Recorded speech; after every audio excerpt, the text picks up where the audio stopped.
Welcome to another episode of Are You Mad at Me? I'm Vickie Morgan, and I'm joined by my good buddy today, Didan Ashanta. Didan, I'm so excited to talk to you. I can't even, you're such a powerhouse. Thank you so much for being on the podcast. Thank you for having me. First podcast that I've been on in maybe a year. So why is that? Because I decided I didn't want to do anything until I got my book done. Oh, self-imposed deadline. I love that. How'd that work out for you? Well, the book's done. It worked. It worked. Yes. And how long after you finished it did you end up on a podcast? Less than a week. Master manifester. This is why I love, some people just seem to get it, and it just seems like they're speaking my language sometimes, and I was like, oh, this is going to be so much fun. Yes. And you're so hilarious. So so you have a brand new book coming out? Yes. And you're putting it out on your birthday? Yes. So December 15th, you can get Didan's brand new book on Amazon. So where is it going to be available? So for right now, it's on Amazon. After the holiday craziness ends with all the shippers and post offices and stuff, I'll figure out where else I want to distribute. Of course, we're going to have it locally in our shops here in Newfoundland and Labrador. But I do have connections on other islands. So I love that. Let's see what happens. But for now, I think I'm just kind of sitting in the awe and the awareness that it's done. I finally finished it. So tell me about the new book. How long did it take to write? So I started the other day. I looked back in the little Word doc that I've been working in for months and checked to see when did I open this and start writing, because Google Docs shows you the history of your activity, and it's all the way in April. That's pretty good. April to November. Yeah. No, 2 of those months I did nothing because my grandpa died and I couldn't function. So it's accurately 5 months of working on this. That's completing the manuscript from start to finish. From start to finish. That's pretty incredible. From just doing the outline to at 7 a.m. on November 30th, finishing the entire manuscript. And just exhaling and being in this state of shock, it's done. How long was it in your head? How long were you writing it without putting pen to paper? I would say I had multiple iterations before. But this actual book, I came up with this concept after reading a book called Author Entrepreneur, where she talked about the microbook method and just how you can take your stories and strategies that you teach and use to work with people and package it in a way that they can get it easily without reading 400 pages. You're saving people time and doing the masterclass in one book. I absolutely, the microbooks. There's so I might need to go back and check whether we are actually the number one podcast in Canada in self-publishing, because if you got that information somewhere else. She's not in Canada. Oh, good. Whew, okay. We're safe. Because that information is that seems like such a gold nugget to find. It's a business card. Yes. Instead of saying, this is what I do in one line, you can actually develop and present your expertise. It's your pitch deck. It's your pitch deck. Which you can turn into literally anything. But it's also a way for people to get to know you. Do I want to work with this person further? So it's a business. Yes. If that's the thing that you're into. If it's just a memoir, that's kind of a different thing. But different vibe. Yeah, maybe you want to do speaking engagements based on some of your life experiences. Because even a memoir could be a business card.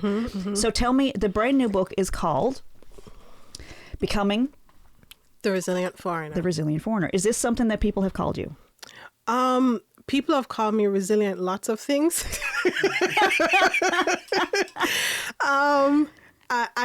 Most of my friends call me the Resilience Queen.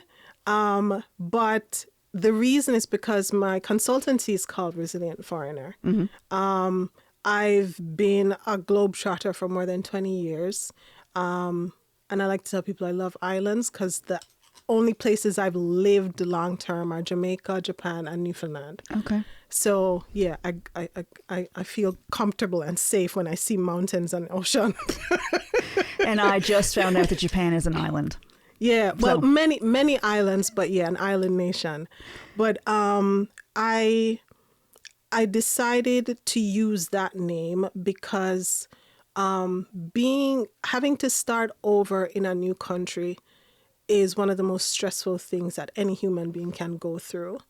And that requires resilience, because some of the most famous names in any country is typically that of someone who came from somewhere else and made a life, like they, dug it out of nothing. Yeah.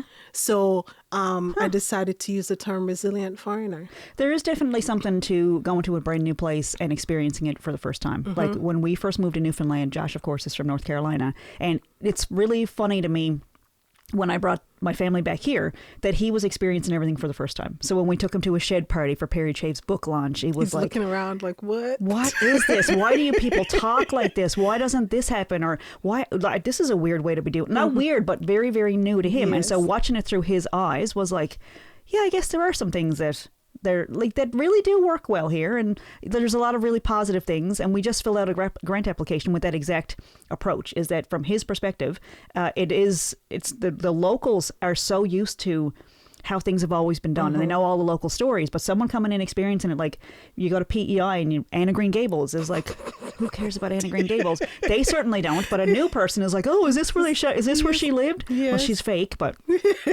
so it's the culture, like the stories and the legends that come down through, you just kind of accept them as a person. And so I've come home. My experience has been moving to North Carolina, moving to the United States, which was like walking onto a movie set. Yep. It was like Andy Griffith or Matlock or something. It was like, or certainly not Beverly Hills 90210. It was nothing like that. Yes. But it was like the road signs were the same as on TV. The gas prices, the money was so weird. Yes. But it was and I said things that were inappropriate. Completely inappropriate that I thought were hilarious. Yes. And I was getting a lot of these looks because I went to the Bible Belt with my husband, and yeah, as a little saucy little Irish Catholic here in Newfoundland, it was a clash of cultures for sure. Yes. Yeah, but and I was just American. Like that's not that different from Canada. Yeah. So how long have you been? You said 20 years. So how long were you in Jamaica? So I grew up in Jamaica. So I would say up until around 23, 24 before I packed my bags for an extended absence. So what prompted it? What made you? At 23, that's like a pretty tender age. Well, I had been hitting countries since I was 10. In fact, I opened the book. The first chapter talks about my first trip to a foreign country. And so I think I came from a family that saw the world as their place to explore. My grandpa came to Canada like when his kids, my parents and siblings were kids. I've had family members that have hit so many continents. Many of them have been to countries I haven't been to. So to me, in my world, like I can remember one of my earliest memories is my father going to study in Venezuela, like when I was a toddler. So I never grew up thinking that, there are these borders that force me to stay in one place. Yeah, so I've just always been hopping around. It may not have been long-term, like I'm here in Newfoundland or in Japan or whatever, but I've always wanted to see what's over there. Huh. Yeah. So that terrifies me.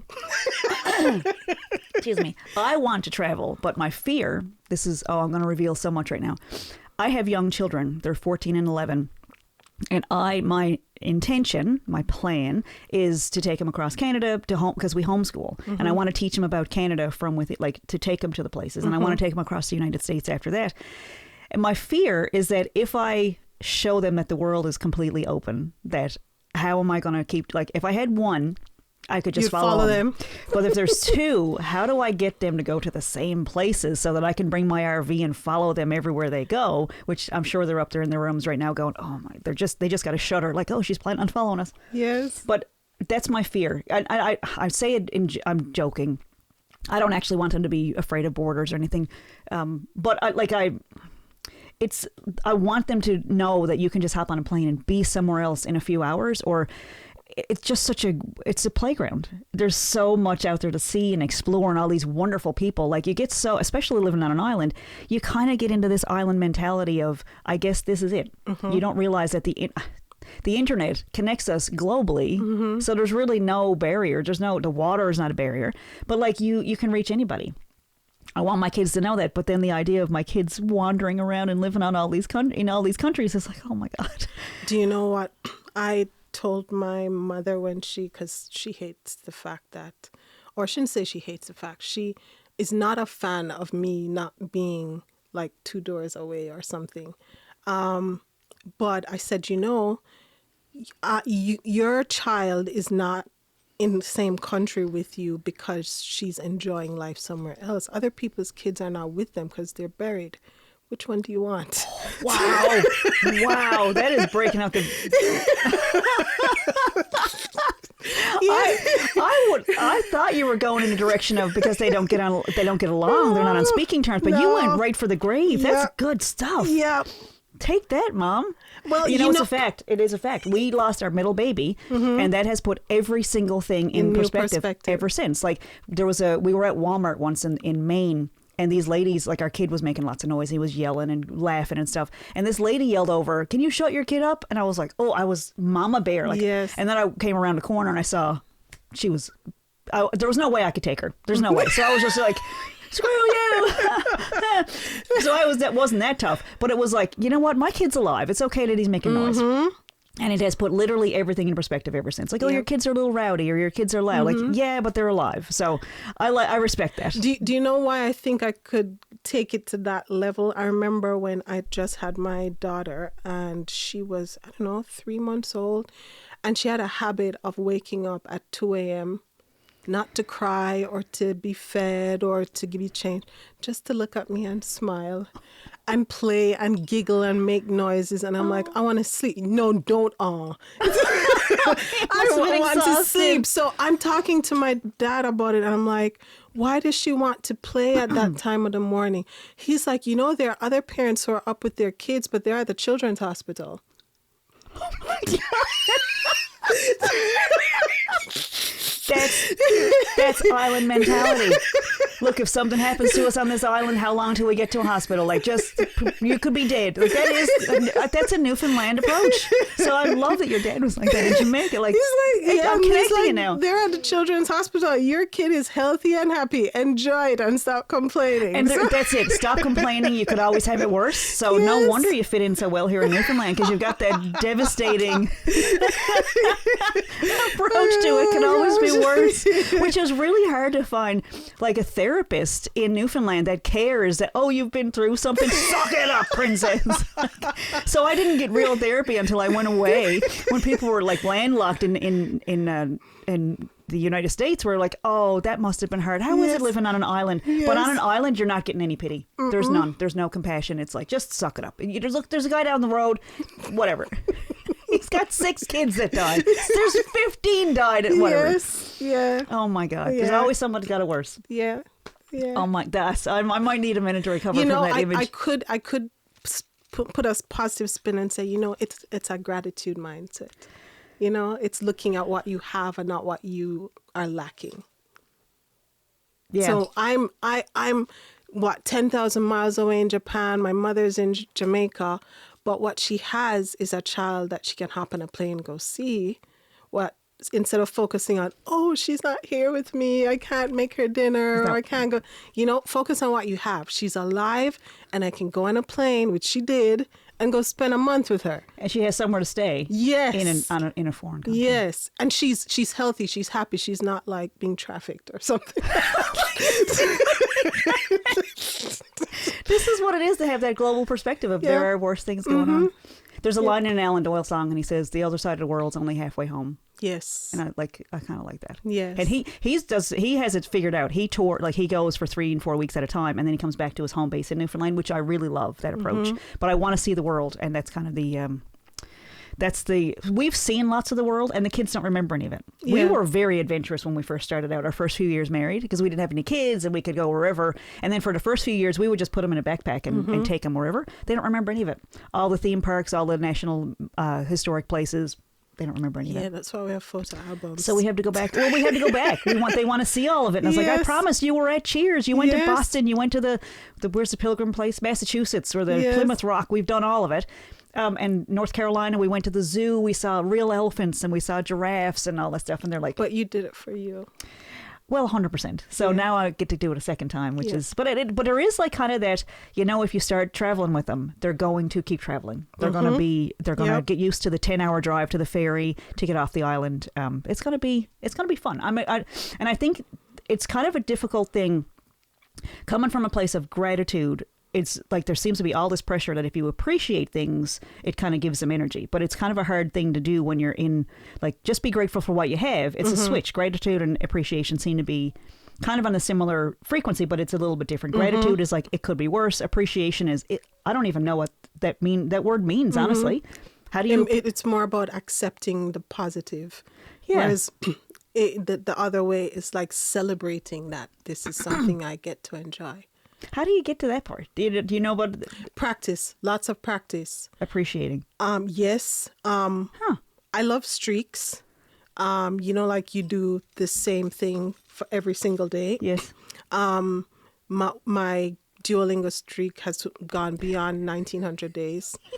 And I have all these streaks. It could be my breath work streak, that I do like 6 minutes of breath work every day, and one of my streaks, one of my habits that keeps me grounded is my gratitude practice. And it takes practice. We're not born just automatically thinking everything is fabulous. And some people might see, oh, they're always in a good mood or they're always a fun time, but they're doing a lot of work to build that muscle of always simmering in joy. Absolutely. So it takes practice. So 1900 days in a row on Duolingo sounds like an OCD nightmare to me. Yeah. Like, what if I break the streak? That would, but it's just it's a different, it's the other side of the coin. It's a habit, so it doesn't need to be a thing that causes you stress if it's like it's a celebration thing. Maybe that's the missing link for me.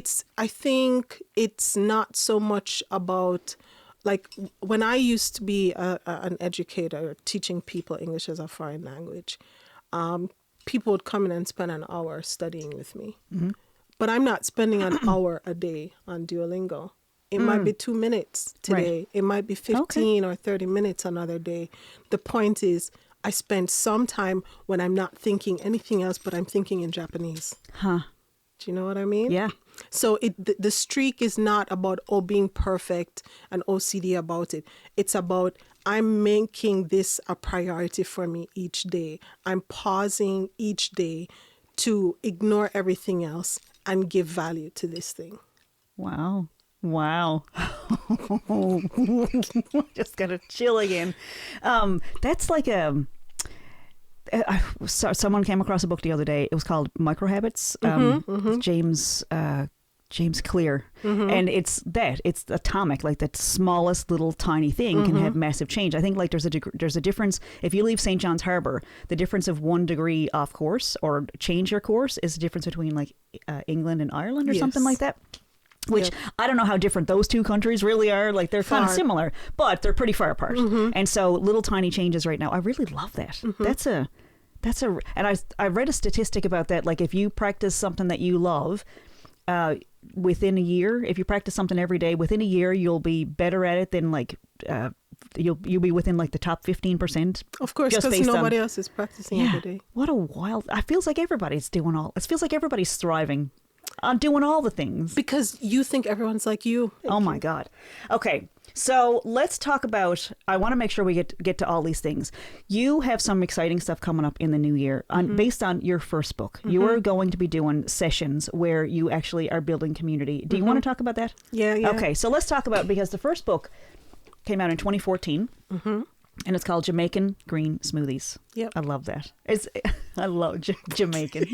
I love it. Jamaican Green Smoothies. So this came out in 2014. Tell me about this book, and tell me about more importantly, tell me about your plans for the new year here in Newfoundland with this. This book came out because I had received too many DMs from folks who were like, I see that you're vegan. I want to eat better, but it's really hard to be vegan. I'm like, you don't need to be vegan. The whole world doesn't need to be vegan. I'm doing what works for me. And then I said, but I could help you with making better choices. And so this was kind of a trick I would do. I would say, eat anything you want, but have 16 ounces of a green smoothie every day. I said, that's the only thing. Let's just make a deal that for the next 30 days, every single day, you're going to get up and blend a green smoothie. After that, I don't care what you eat. Eat anything you want, just a green smoothie every day. 16 ounces. Yes, just a cup. It's like, you can think of, like a pasta jar. Yeah. Just that much. Yeah. Okay. Yeah. And so friends started jumping on the bandwagon, and then people started saying, but we're in Jamaica. All the recipes we see are talking about blueberries and kale and all these like North American produce. What about the stuff we have in Jamaica? And at the time, Jamaica was having a big campaign about grow what you eat what you grow. Mm-hmm. And so I started looking at our local produce and coming up with recipes and telling people how we can use what we have in our backyards to make a green smoothie. So I had a Facebook group. We had over 600 people from every continent participating in this monthly challenge. And the challenge turned into this book full of like 40 recipes. From all over. Yes. So this seems like a thing that you planted and 600 people following. This could have been the thing, the umbrella that you do. That has a for a very long time. For a very long time, I was known as a green smoothie queen. And embassies would call me to come do their wellness events. It was a big deal. I'd run workshops, do speaking engagements, demos, blah, blah, blah. I love that you started off saying, y'all don't need to be vegan. Just make a better choice every day. So it sounds Remember, awesome. it's a tiny change. It's just one thing. One cup at a time. It's on the front of the book. One cup at a time. That's like... So, okay. Obviously, you also work as a consultant and life coach, right? Mm-hmm. I'm just guessing. I love your website. It's so comprehensive and beautiful and laid out so nicely. But do you do life coaching? Can we trade services? Can you help me? Because I feel better just sitting next to you. I'm a certified resilience coach. Wow. Yeah. How do you do that? How do you get to do that? Be that? Well, I did have to go through some very intense training and practicing to coach people before I completed that program and got my certification. Mm-hmm. But at the end of the day, it's about helping people to tap into the inner strength that all of us have. Yeah. Just like our physical muscles, you use it, then it gets stronger. If you don't, then you lose it and you become weak and broken every time something goes wrong. Right. It's helping people to find that muscle again and to build it up with tiny habits every day. Wow. Oh my God. So how does that translate into your life? Like how resilient do you need to be in a position to help others? I just need to be regular. Okay. Just like a normal person. Like being a certified resilience coach doesn't mean I'm superhuman and I don't have rough days or whatever. It just means I'm probably more familiar with the tools and the resources that will pick me back up when I go low. But yeah, I'm not different from anyone else. Everyone has the same capacity to be just as resilient as I am. Right. I just probably have more practice working those muscles. Do you need a coach? Oh, of course. Oh, really? Yes. You can't just coach yourself? You can't just look in the mirror and say, suck it up. There's people with work, When brain surgeons start operating on themselves, then I will try to. That's a good way to look at it. Yes. So, okay. So that means that you would need a bare minimum of income to make sure you are able to pay other coaches. No, I don't. Look, it's not just about a coach. And though I'm a coach, I don't think everyone needs to pay me so they can go forward. Like in the Becoming the Resilient Foreigner book, and even in the Green Smoothies book, it has always been my philosophy that we thrive in community. Absolutely. That's why we did a challenge with so many hundreds of people. Yeah. And so in this new book, I talk about building your success squad. it's made up of your mates, mentors, and motivators. Your mates are in the trenches with you. You're heading towards the same goals, working on the same projects. Your mentors been there, done that. They know all the potholes, the shortcuts, and they can tell you where to go. They challenge you. They was like, you can do better. Get it done. And then your motivators, they have no clue what you're doing, but they're your biggest fans, and they'll cheer you on. And when you win, they're the loudest. They post it everywhere. They show up for everything. If you have those three types of people around you, then when it is you're struggling, when it is you have things you're going after, they're the ones that are going to pump up those resilience muscles for you. So do you have days where you just get up and go, oh, I can't even today. I can't be resilient All the today. time. Let's go straight to McDonald's. I'm just going to eat a barrel, like a 15-pound bag of fries. Like, do you just say just a day? No. I wouldn't say fries. That's probably not my weakness. Maybe chocolate. Oh, wow. Chocolate comes from a vegetable, comes from a plant. It's fine. Oh, you mean like if I have a weakness for flesh? Just a bad, just like how, I don't know. A lot of junk food is vegan. Is it really? Oh, yeah. I mean, I think so for those who don't know, Jamaican cuisine, Ital, is like the original vegan. It's the original plant-based. Everyone is a fan of Bob Marley. No, Bob will not be eating your fish and chips. He would not. He would not be eating your Jigs dinner because he's Ital. The Rastafari movement, that lifestyle is about eating from the earth. So I was taught to eat from the earth. So all my food comes from the soil. If it came from, if it has a face or it came from a mother, then I don't eat it. But if you go into the supermarket, most of the things came out of the ground. It's a lot of processing, though. A lot of stuff goes into a box or a can. And I'm glad you pointed that out. All of us, whether we want to eat flesh foods, dairy, eggs, or whatever, we're all healthier if we are eating whole foods. Flesh foods is like really... It gets the point home, right? Well, it does. I think there's like an energy to it that you're given, like that you go back to the ground eventually, even if you're cremated, like that that you're taking energy from the earth and you're given back to it eventually in different ways. I have an issue when I'm starving, when I'm really, really hungry, I can eat meat, no problem.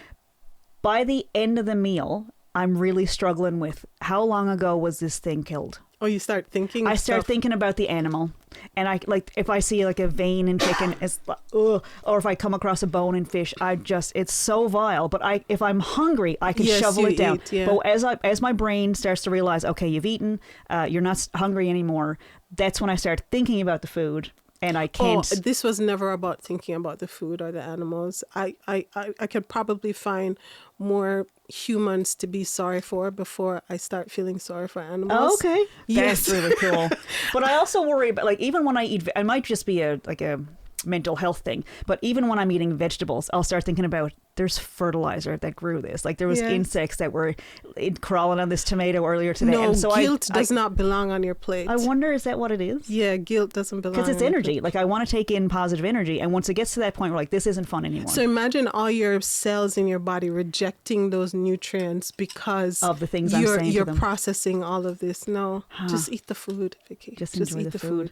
Everyone, and when I sit with my friends, I don't care what they're putting on their plate. Just don't put stuff I don't want on my plate. Yeah. I have no issues with anyone eating whatever they want. Yeah. I've had people who have been around me a long time who didn't know I was vegan because I don't talk about it. I just eat. You just eat when you're hungry. All right. So I want to talk more about the Resilient Foreigner, because becoming a resilient foreigner, because this was self-published, and now your first book was also self-published. Yes. Okay. How was the process different from the first one to the second one? 11 years later.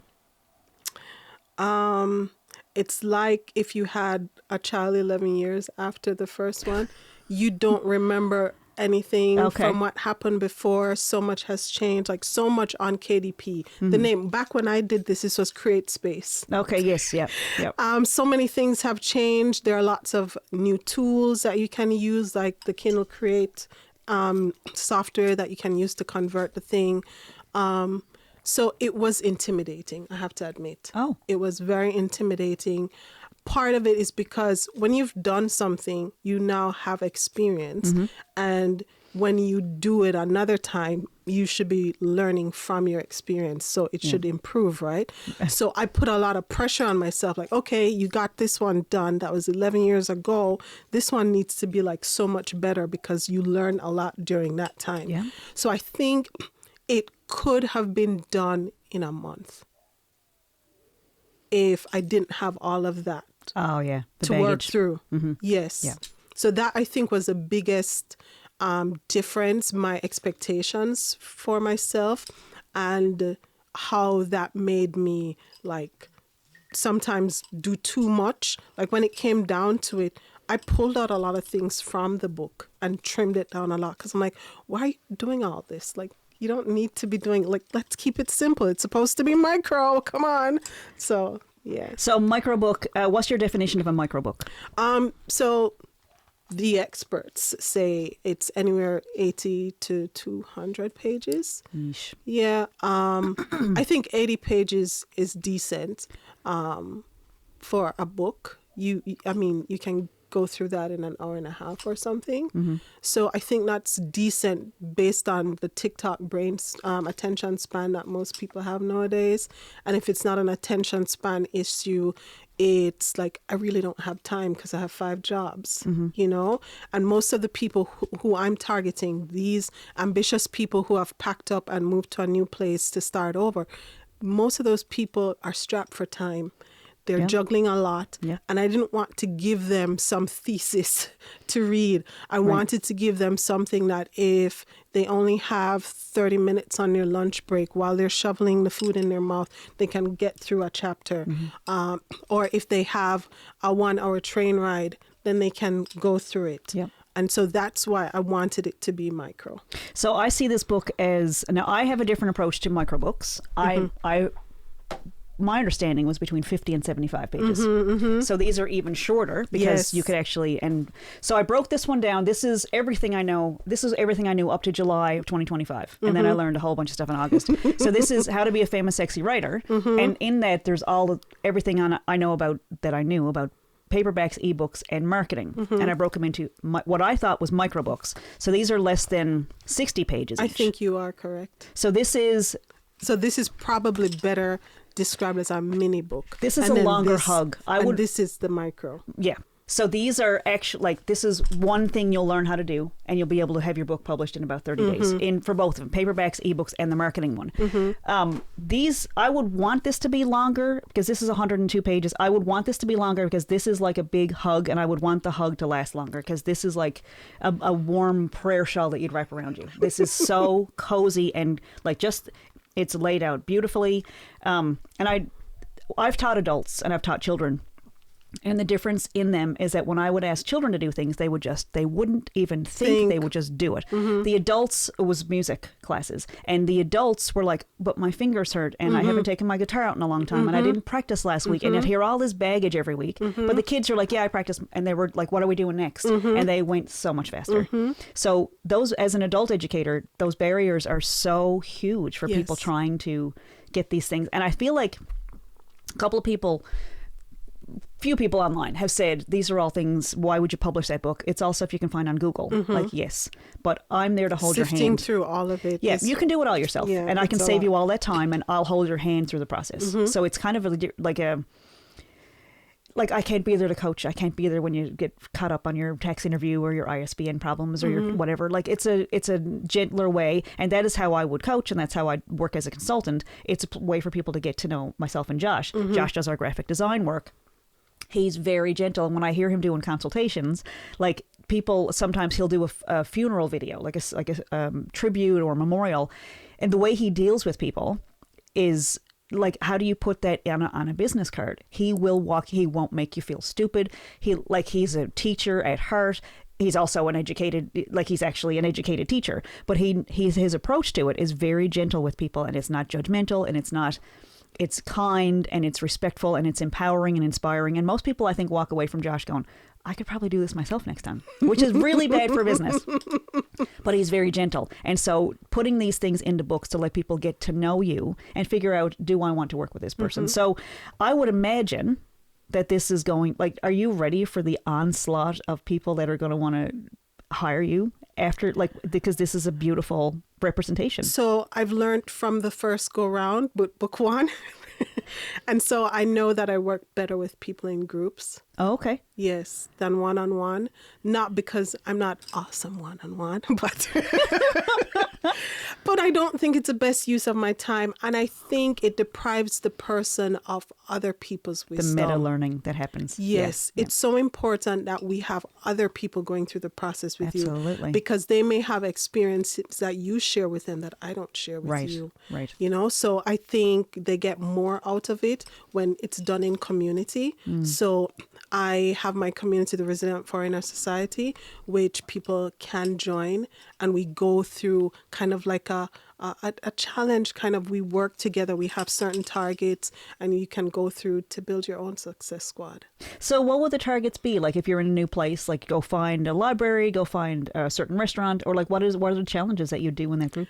Yes, those are some, because you've done this, right? I've never had labels. Yes, I've never had the language. That's the thing. So people might think, oh, I can figure out how to start life over just by going on Reddit or YouTube or whatever. But I've put together a signature framework here. You're not going to find this content. This is the ADAPT? Yes, the ADAPT framework. ADAPT. Yes. So you're not going to find this anywhere else because, like you said, you stumbled through it. You didn't have labels for it. Absolutely. So, of course, it might mean making sure that you go to one in-person event every week. Oh. Yes. It doesn't mean you need to talk to anyone. Just do it. Okay. After a while, you start noticing familiar faces. Right. Because people who have the same interest as you will show up at the same events that you show up to every week. And after a while, you're like, hey, I remember you. You were at that thing last week. And then you now start having these people like, are you going to the thing next week? And it's like, oh, yeah, I'm going to. Okay, let's meet up and we'll go together. I want to bring it back a little bit to something you just said, because from the adult learning, I taught self-defense for a long, long time, and I didn't realize the structure that was there. When you talk about going to an in-person event, immediately I'm going, I have to go network and talk to people. No. But you said you don't need to talk. Like, no. I love that, how gentle that was. So it takes away the pressure of, you don't need to go make 10 new best friends. You don't even need to speak. Because you probably don't speak the local language. There's that. Or you just have anxiety. Yes. And you don't need to talk to anyone. Just show up. Just go so you see people. Otherwise, if you're a student or you're working somewhere, you just go work, home, and you're not interacting with anyone. But just go and show up. Even if you don't talk to anyone, just show up. Someone who is maybe an introvert like you will come over and talk to you. My mother is a super introvert. I don't know any other person who is as introverted as her. But she still made friends when she was studying in Quebec. Of course.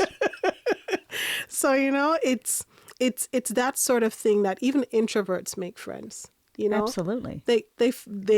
She explained to me, because I couldn't get it. And she explained to me, you're very observative, and you take note of who has good characteristics, who has a good energy about them. Yeah. And then you kind of find opportunities to kind of connect with them.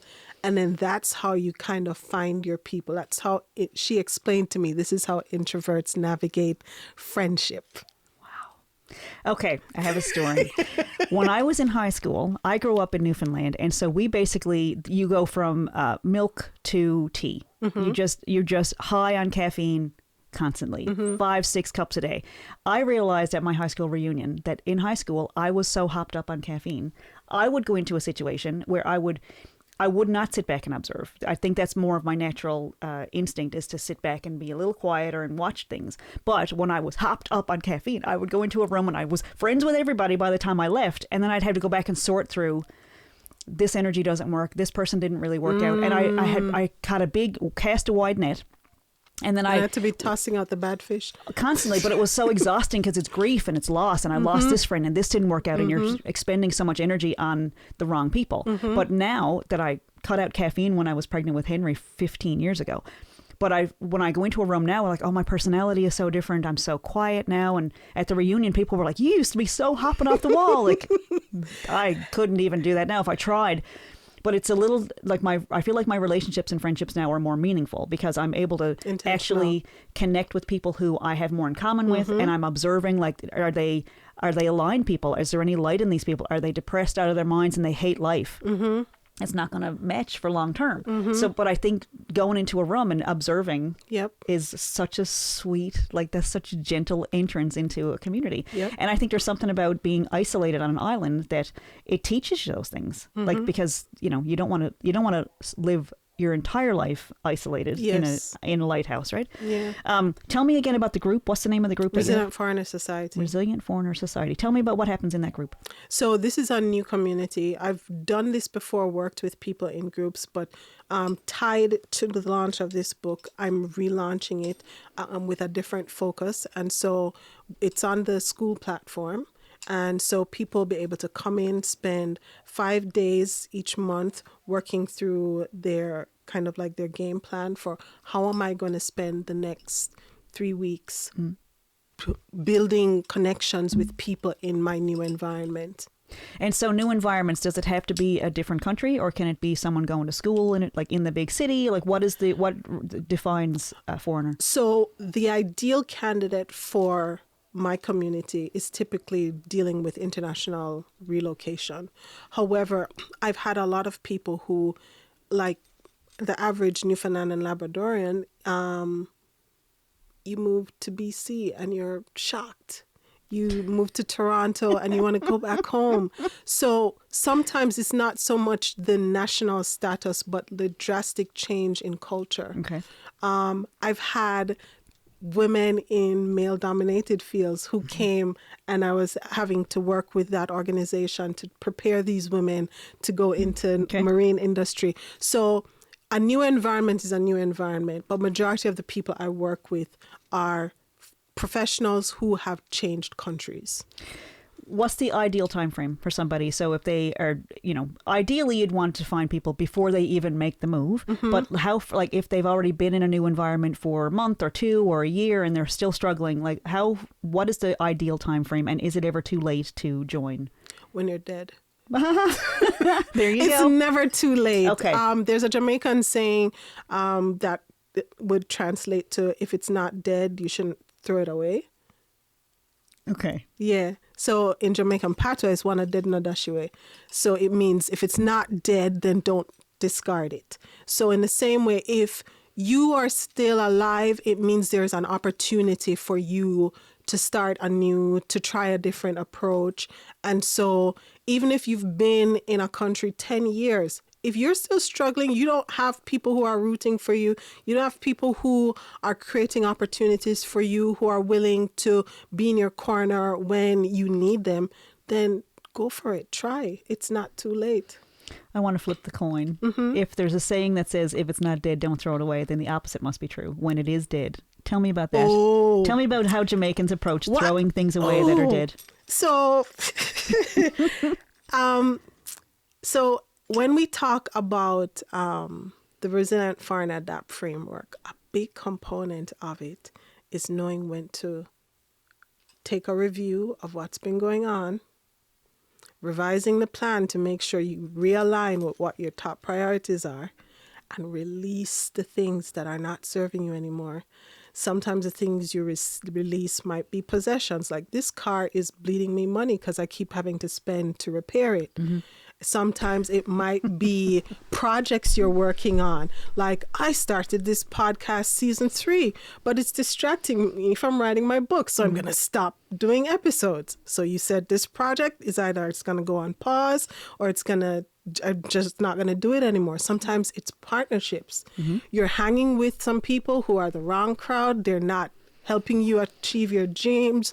You are picking up bad habits. You cut them off. And a lot of people feel like they are supposed to stick with someone or something or some place for eternity. It's like, oh, if I started, I must finish it. But one of the most important things that you can learn as you become more resilient is when to let go. Wow. Huh. Not sticking it out, not making it better, not forcing it. No, that's not resilience. Because one of the easiest way for me to understand resilience, at least from my approach, is a softer approach. People think resilience is being tough and unrelenting. But living in Japan 8 years, earthquakes every day of your life, you begin to realize that the architecture is not built to be solid, because the buildings sway with the earthquake and the foundation shifts and rotates with the earthquake. So the softer approach to resilience is about bending and absorbing. Because the buildings in Japan absorb the quake, they don't crack. If anyone thinks of images back to like Haiti, all the buildings cracked and crumbled. Absolutely. Because they were rigid. They were stiff, hard. It was like hard resilience. Yeah.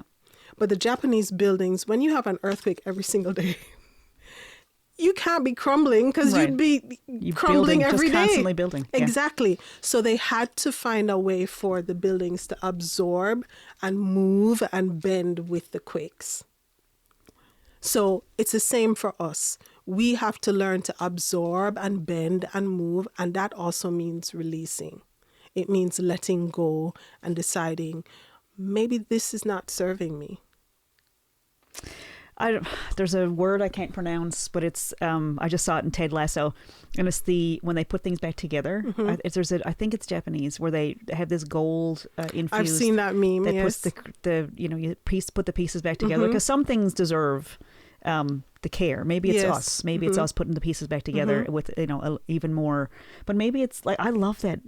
Well, I had no idea about that with the buildings in Japan. Yes. Well, that is the revising.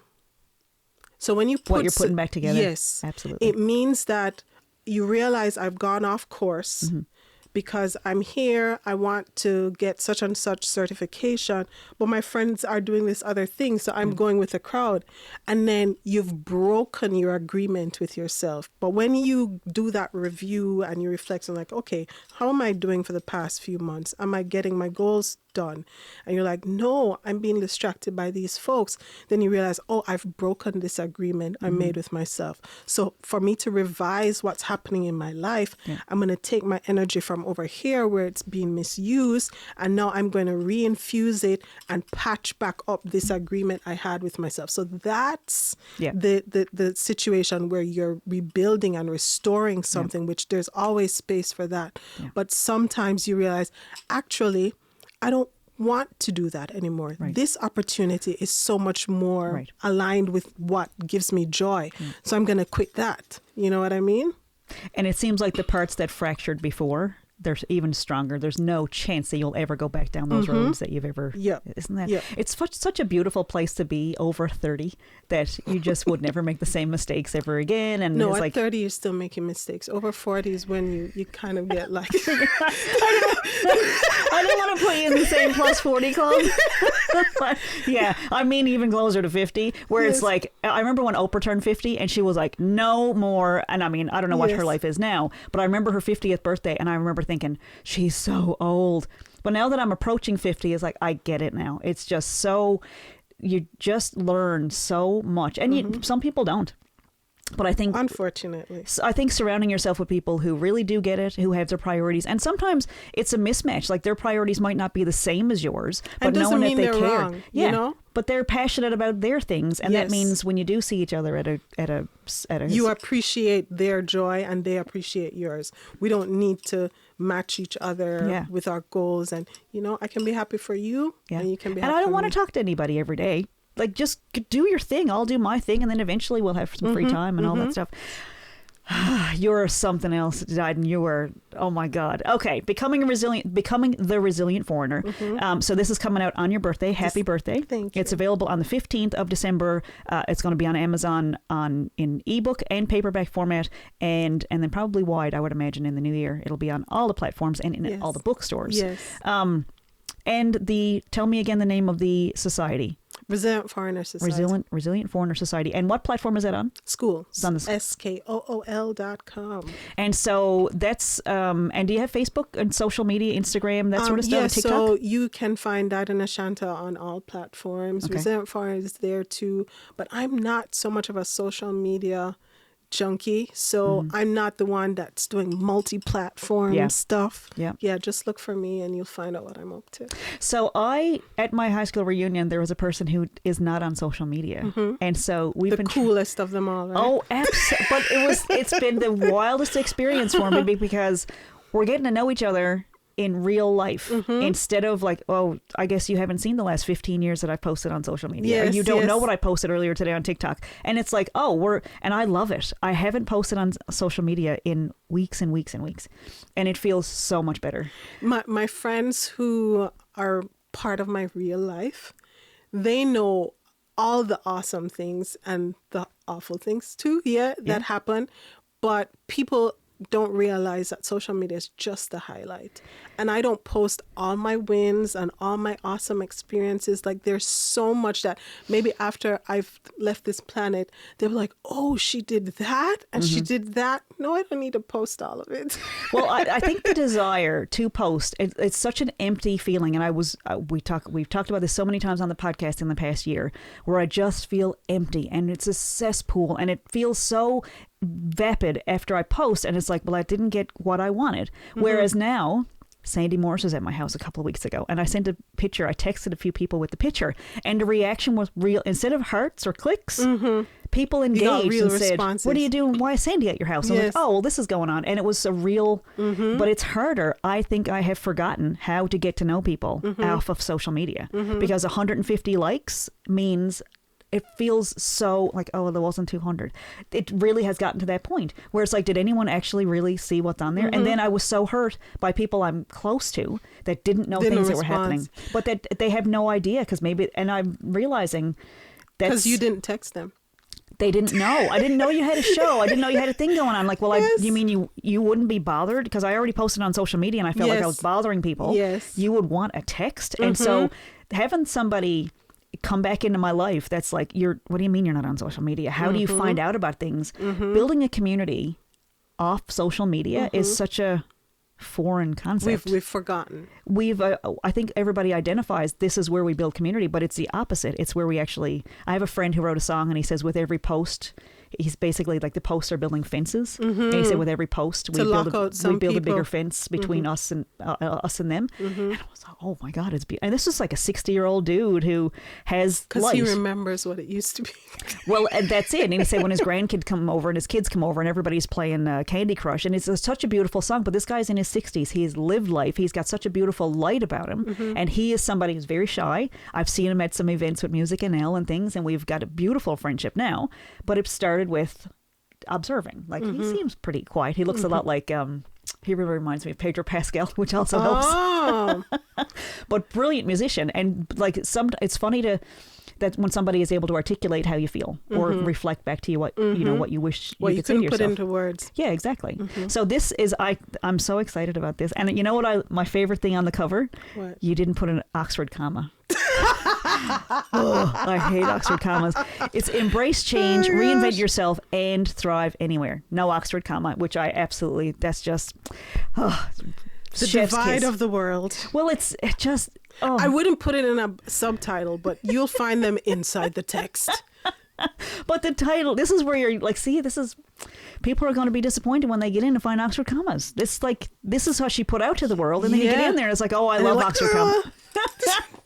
But I think the first impressions are everything. I would talk to you at a party just based on no Oxford comma, and I would probably forgive a few further in. Okay, I wondering if there's anything else we need to say before we go.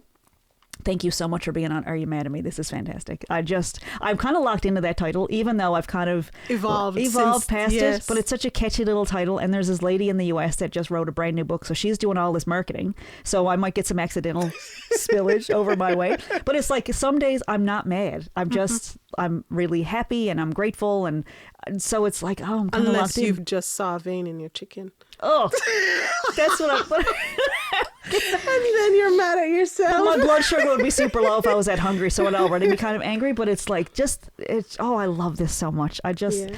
So you said you're better in groups. Are you planning on doing in-person events? They've been pressuring me to. Yeah. I've been thinking about it because we do have an immense amount of newcomers and who I call potential resilient foreigners, you know, people, foreign professionals who need that kind of support. And they ask me all the time, like, can you do something? So I guess I will use our holiday break to sit with the thought and the invitation and see what I offer. Yeah. I also want to preserve my own downtime because people are always asking for more and more and more. I love what you said about the group dynamic, that one-on-one, it's a beautiful thing. But the group, presenting in front of a group, they learn from each other and your energy is multiplied. So are you planning podcasts or any sort of... Podcasts are great. Within the school community, I get to do group coaching, group mentorship. And so I can give the same content and guide people through the same stages each month as they go. But I do see the relevance of meeting with the community here in St. John's and helping people kind of in a real face-to-face way. Yeah. Because I work with a lot of the newcomers in my day-to-day. So, yeah. So if you're lucky enough to be here in Newfoundland, then you might be able to do some in-person stuff. If you're lucky, if you, the viewers and listeners, are lucky enough to be in Newfoundland, you might get to meet Didan one of these days. Yes. Or, of course, you can always find her on School. Yes. With the Resilient Foreigner Society. Resilient Foreigner Society. I absolutely love that. My group is Famous Sexy Writers. Yes. So welcome to the club. That's amazing. I'll work on the sexy for 2026. It's all in there. It's all just light and energy, and you're just magnetic and just amazing. And I'm so funny. Oh my God, I could talk to you all day. Thank you. So I would love to see podcasts. If you want to come over here and be on this podcast every single week, that would be fine with me. It's so fun. Oh my, I love podcasting so much, and it's because this feels like to me, this feels like a group thing. We're building a community with this podcast and we're connecting with a lot of people, but it's not a single phone call, which is also not social media. It's not blasting something out and hoping that people, and then they scroll past and it's got a lifespan of 24 hours. With podcasting, people can find this years from now and say, oh, I could do that. I could write a book. I could do that. Oh, I've done that. Oh, my life could have my life experience could help other people. Absolutely. It really... Every chapter opens with a story, like a real life story. So people reading this book will find out how I became the resilient foreigner. Oh, I love that. Yeah. Oh, I love it. Didan, thank you so much for being on Are You Mad at Me? Yes. This has been such a pleasure, and I hope you'll come back. And congratulations on the book. Happy birthday. It's coming out December 15th on Amazon in paperback and ebook, and it'll be on all the other platforms, I'm sure, in the new year. And also check out Resilient Foreigner Society on School. And I'm Vickie Morgan. This has been absolute. Thank you so much. Thank you. And thank you for watching and listening, and we'll see you next week. Bye.